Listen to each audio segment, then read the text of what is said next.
బులెటిన్లో breaking news చూస్తున్నాం. మూలగి జిల్లా వెంకటాపురం మండలం ఏకండగూడెం గ్రామ శివారులోని రాళ్లవాగుపై నిర్మించిన వంతెన కుంగిపోయింది.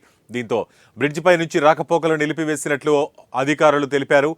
భద్రాద్రి కొత్తగూడెం జిల్లా చర్ల మండలంలో నిర్వహిస్తున్న ఇసుక రీచుల నుండి ఓవర్లోడ్లో వస్తున్న లారీల వలనే రహదారి దెబ్బతిన్నట్లు తెలుస్తోంది. వెంకటాపురం వాజేడు నుండి భద్రాచలం వెళ్లే ప్రయాణికులు ఏటూరు నాగారం మునుగూరు మీదుగా వెళ్లాలని అధికారులు సూచించారు.